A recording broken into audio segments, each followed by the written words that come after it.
exciting. So I'd like to welcome Horst and Carlos to the stage.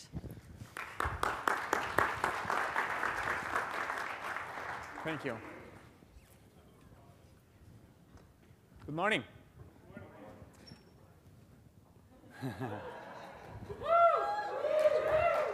And I was born in Colombia, so I really know what I'm talking about.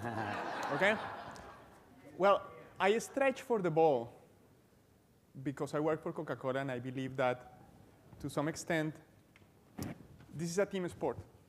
And what we need to do to change the industry is a team sport. Let's see where I am. I think we need to go to the first slide. I think that we are on the last slide, so we need to we're go done all already. the way back. Did you enjoy it? Now, I'm talking about team sport, and I'm thinking about what my area is called at Coca-Cola. And my area is called Coca-Cola Knowledge and Insights. It's funny because it's very bad branding. If you think about that, we name ourselves as the owners of the knowledge and the insights of a corporation. The reality is that the insights and the knowledge are distributed throughout the organization and throughout the world. So our role is more about being catalyzers of that knowledge and understanding the business deep enough to actually activate that knowledge. So the title of this presentation is Visualizing a Coke and a Smile. And what we are going to do here, if the slides appear, is talk to you about that visualization in the sense of not visualization of data, visualization of the future. What is the future that we want to create collectively with partners like InfoTools, but actually collectively as an industry? And as a group of people that have to be more synchronized with the business to actually be able to not only have a seat at the table, as it was said tomorrow, but I'm talking more about a sofa. And in a sofa, actually, you feel the pain of your partner. And this is exactly what we want to do. We actually want to be uncomfortable and discontent because actually we share the same space with the business and with the industry. So let's start now with a metaphor. This is a 400-pound or 800-pound gorilla. I don't know how much gorillas weigh, but I have seen one very, very close. And probably that is Coca-Cola, and that is what many of the companies that Meryl mentioned are. Very big gorillas, very heavy. I was in Africa 2 years ago, and actually I took a weekend to go and see these guys live in Uganda. And it was a very humbling experience because what primates do is probably something that we sometimes forget in our daily lives, which is they actually experiment a lot, and they create tools out of necessity. And some of the things that we need to do is actually go back to this kind of like primal behavior. The second thing that one of these guys do, and this is a silverback, is actually they lead the way, and actually they discover new grounds for a collective. And this is some of the things that we need to do more, being able to collaborate and to lead the ground.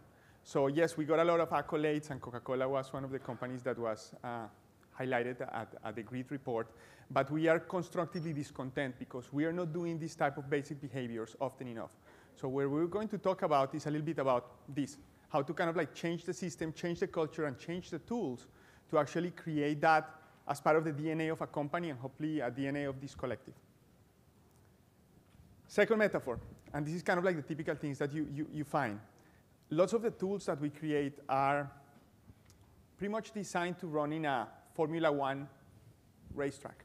So we have expensive Ferraris or Lotus, I don't know what the latest kind of like winner is, McLaren, I guess. But the reality is that we're facing a different context. And it's a context that is challenging in the sense that we're not competing anymore against what are you going to drink. The reality is that the competition for us is much broader. We're competing for disposable income. And the reality is right now, the decision that a consumer makes is, am I going to buy a new ringtone or am I going to drink a Coca-Cola? So I need to develop a bigger understanding of the problem and of the context. And I need to design tools that reflect that type of challenge. So we need to create more kind of rally cars that are able to go and be very flexible and be able to accommodate for this variety across markets. Just to give you an idea of the opportunity, Coca-Cola is mentioned 33 times per minute around the world. So the question is, if I'm already part of the conversation, how I'm going to leverage that conversation to actually complement the typical, the traditional research tools that I have.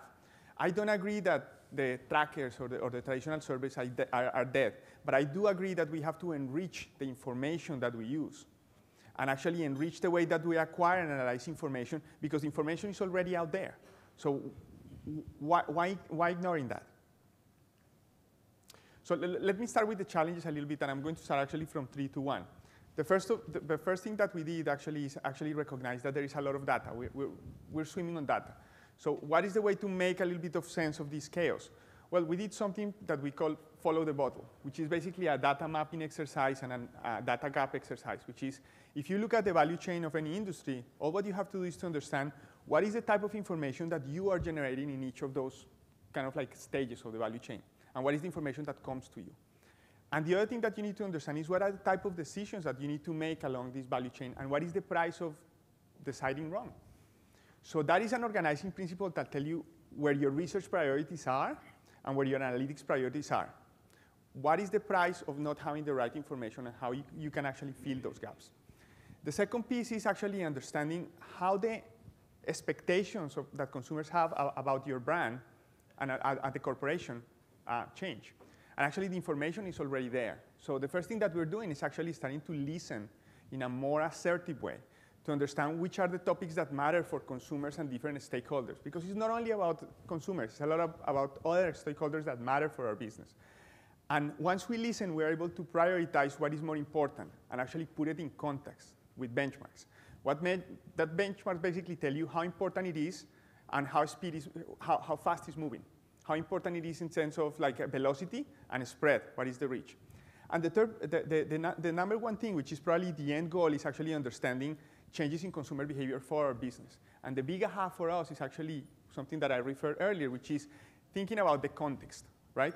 The consumers don't have a separate brain hemisphere for soft drinks or for our brands. The consumers actually live integral lives. So how do we understand that context? How do you understand macro forces like urban dynamics, urban to rural migration, changes in family structure, to actually understand what is the context where actually our business happens? And at the same time, how we understand this context, not only by looking at our neighbors, but actually talking to other industries that at the end of the day are part of these daily lives. So again, it's not knowledge and insights about ourselves. It's actually a collaborative effort to actually create that full picture of consumers that benefit my industry, your industry, and everybody's. So how are we changing this? And when we operate in 100 markets and we run surveys in multiple markets, there is a resistance to change. The need is there, but the question is who goes first? Who's going to be kind of like the brave volunteer among a system of markets within my company to say, I'm going to change? 3 principles behind that. First of all, we pick where to change as a triage. What is the most complex market that we have in terms of data quality or data needs or competitive environment? And this is how I pick the priorities. The second piece is create a culture around change. I mean, change is not something that I do or my team does out of Atlanta. We are part of a collective, and the reality is that the headquarters is only one node as part of a big organization. So we created a council for change, a council for each of the protocols that we are going to change that's actually integrated by people around the world, and this is decided collectively. And the third principle is a very basic principle. You need to find co-funding, risk capital for change and for experimentation. I don't have the budget centrally to actually do this on my own. So the idea is, okay, if it matters, it has to be co-funded, and it has to be co-funded by the geographies and by the business. So that ensures that actually this matters for everybody. It's not kind of like an expedition that I'm just doing because it's fancy or because it's a technology that I want to invest in. Now, let's talk about a concrete example, which is what Horst is going to kind of like deep dive a little bit. This is Coca-Cola's brand guidance system. This is kind of like our tracker on brand equity. So basically what we did here was actually look at a disaggregated value chain. I mean, which are the things that we do, and which are the things that we are doing to actually improve each of these stages. In terms of design, research design review, and actually going into something that is platform agnostic. It's very obvious that in different markets we need to use different ways to access information and to capture that information from consumers. Second, in terms of protocol custodian, something that Horst is going to talk about, we need to create freedom within a framework. And by that, this means I want to make sure that there is flexibility, but at the same time that there is control about the changes that I'm implementing and the level of variation across countries. Third piece, the field work. totally vendor agnostic. Let the best one wins in each of the markets in terms of executing the field. It is a reality that research vendors around the world have very unequal quality depending on how they grew. Lots of inorganic growth has created different gaps in terms of in which region or which country a vendor is good or bad. We actually need to recognize that and actually pick the best in each of the places where we actually run surveys. Fourth, very important, knowledge bank. What are we going to create? If I create a piece of a tool that has isolated data, I'm not actually realizing the full value of the information for the company. So we're creating a data lake that connects this specific tool with others to actually get this holistic perspective. Number 5, interrogation. I mean, you have frequent asked questions. You have typical needs that you're going to solve. And you can actually identify those needs and solve for those.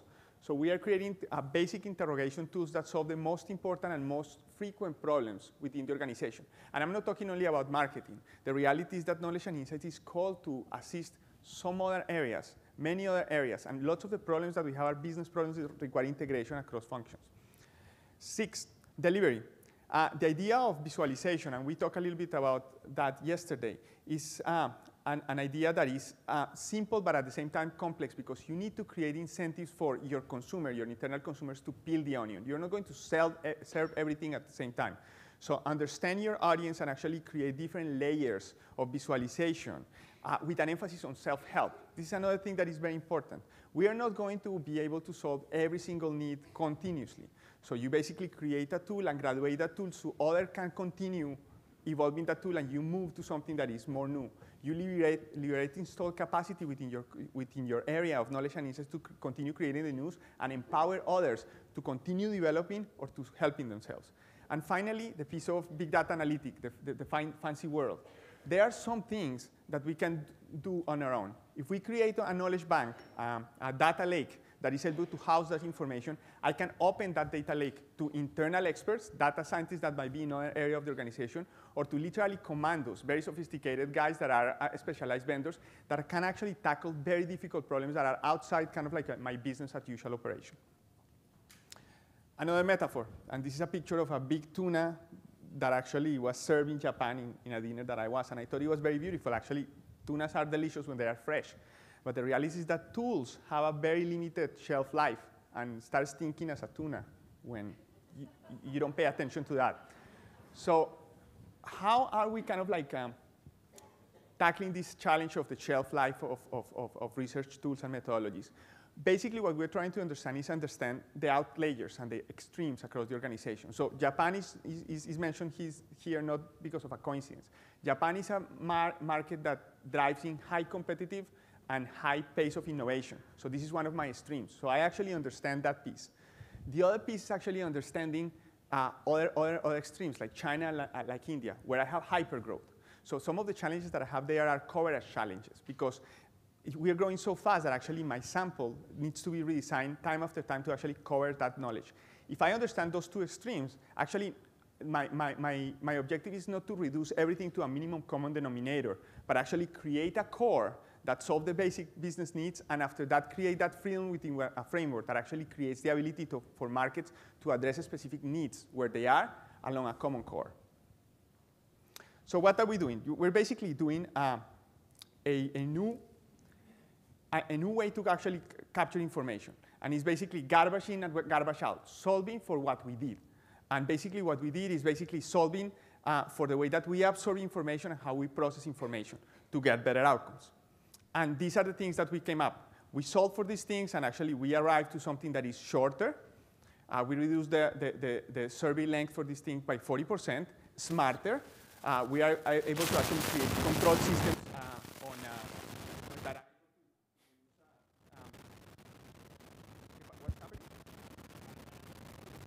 Out of battery, so I have to shout. Reduce human error and modular. We have a core module and modules that we can introduce on and off based on market needs. Now, Horst is going to take a little bit about the details of this system. Thank you, Carlos. Good timing with the battery. Say again?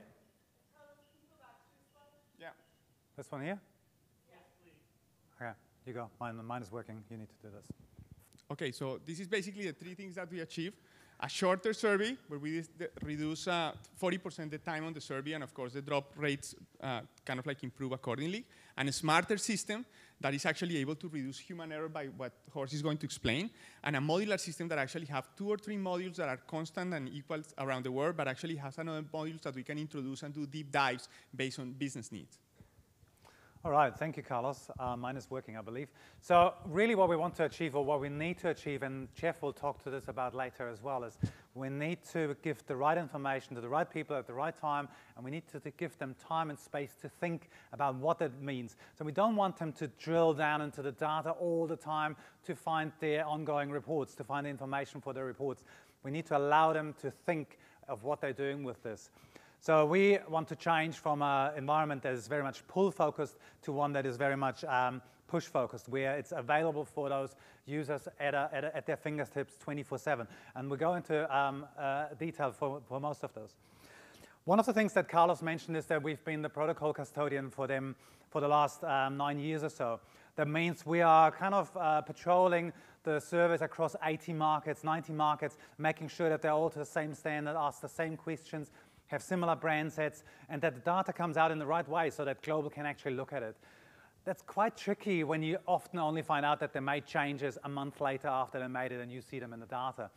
So what we're implementing is an advanced system, what we call the protocol app, where actually the markets and their field agencies and us and Global, we all have access to what's happening, what's coming up next, in particular with those changes in the new system, where there's a lot of modular stuff happening. There's a core going on, and then there's modules that are coming in and out. They need to understand what's the next module coming up, what questions can I change, what brands can I add any, or do I have already reached my limit? We understand, we will see that on an ongoing basis for the markets. It's a bit of a market view, and I'm not expecting you to read all the detail that's in there, but it gives us an understanding of what's going on in their sample effectiveness and their protocol compliance. Have there been made any exceptions? And more importantly, also for Global and for us to understand, okay, with all those modules that are in field, which ones are actually now there? Which ones are available? Where can I do a deep dive in a different market? Across 90 markets, what's my sample effectiveness? And really, this will help us to proactively work with the markets. They have the flexibility to go in, do things themselves. They don't need to wait for an answer from us or from the corporate office. One of the other things that we do in activating that knowledge and bringing the knowledge proactively to the users is in Europe we have bi-monthly newsletters, and they're getting all their reports and their scorecards and some tips and tricks in there so they can just go in there. One of the things that we also do in there is we focus in and we hone in on some really important topics for them. In this case, on the top left, there's like a teen segmentation. We do a lot of deep dive analysis, and then we bring it back in beautiful infographics that they can just use it, print out. We've seen them in the offices, printed out on big A0 paper, and people can just look and find that information. I think the most important one out of those 3 things that we're gonna using is what we call the alerts. And a lot of you know about customer experience alerts when you get a 0 to 6 rating and you get an alert and say, Horst rated the conference a 5, and then Lenny needs to call me and see what's going on. We're going to do the same thing in market research. And what's happening here is we allow the brand managers and the marketing managers to set their own alerts to say, okay, what if my brand changes significantly? What if the competitor brand goes up or down by a certain threshold and becomes all of a sudden a real threat? And then they can concentrate on their day-to-day stuff that was taken care automatically. But if anything significantly happened, they get an alert and they can deep dive into their mobiles or obviously on the PCs and tablets. That's just the beginning. The next step, and we talked a lot about this in the last 2 days, is about bringing market research together with everything else. We know that market research is only one part of the equation. So we need to bring together the research tracker, the digital and social, the communication testing, the commercial execution, and the big data and the experience. How do we bring all that together in one system so that our users can actually see that all together? And we had a few papers talking about this. For Coca-Cola, we're working on their analysis team. Carlos mentioned before that all the users have an in-house analysis team. And we will have a system that's cloud-based, and they can look at it. They can pick the different the different files that they want, whether that's market research files, whether it's aggregated files, whether that's a SPSS file, an Excel, or anything else, a live link. They bring them all together. We call it they wrap them together. You can look at them. Often you find that you might have different names for different axes. So one file would say quarter 1 to quarter 2, 3, 4, and the other one would say Q1, 2, 3, 4, and so on. You can simply find and replace like in Word. You can run your crosstabs, and you can put that into beautiful slides and beautiful charts, and you can actually in one view look at your media spend by your unprompted awareness, by your advertising awareness, by your sales numbers, by your performance, and so on and so forth. You can create your own reports. We call them stories. We talked a lot about storytelling, and then most importantly, these stories are automatically updated. Again, no hands-on, no work needed. The people, the users have the time to think, what does it mean? And then they can share it with their colleagues, and they can do the same thing.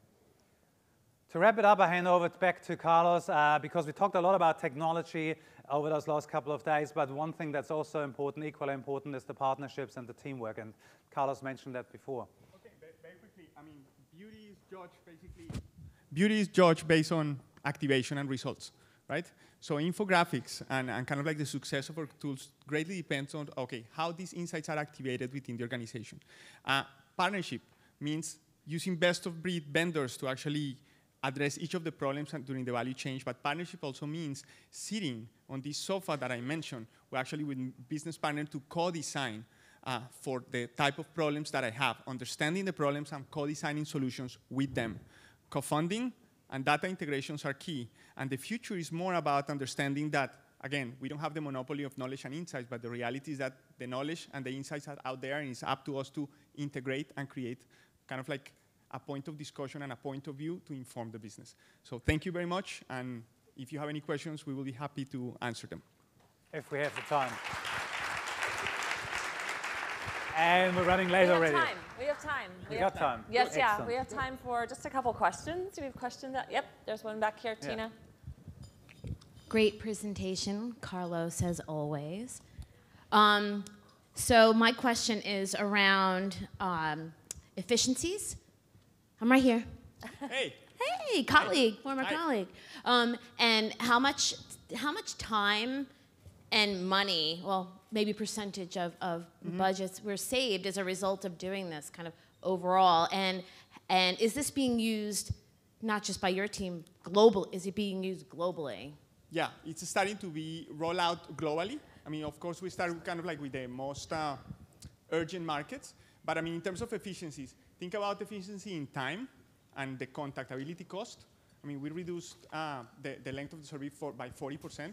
Think about processing efficiencies. I mean, we were talking about how fast are we to process the information to actually inform the business. We reduced this by 50%. I mean, it was 7 days, now it's kind of like 3 days probably, yeah. right? And the other piece is actually how do we liberate, right, risk capital for other things. I mean, if I have a budget and suddenly I'm saving on these things, what can we explore with that? And we are doing things, for example, in artificial intelligence that are not possible unless we actually make savings on this, which is our bread and butter. One more question. Back there. Great presentation, thank you. What role for sales data and social data in this system? Super interesting. Okay, sales data. What happens at the point of sale is very, very important. That is probably the moment of truth. So the reality is, how can we take that and actually understand challenges as practical as what is the cost for Coca-Cola to have an out of stock, right? What is happening in terms of optimal assortment? Very, very important. When I talk about how do I integrate the data, probably this is one of the biggest challenges that I have because the information doesn't reside within my system. This resides within a partner of mine, which is a merchant. So my challenge is actually how do I deliver value to him, right? To be able to prove that it's in its best interest to share that information and that we can grow the business together, not only for Coca-Cola, but for them, right? The other piece, social and digital. We have discovered by listening that actually we create predictive scores of what is going to happen, for example, with our brand equity indexes by hearing social and digital information. So it's not that I'm going to migrate completely to use social and digital to do those indexes, but actually I can complement both. All right, great. Horst, Carlos, thank you so much. Thank you, Kristen. Thank you. Thank you.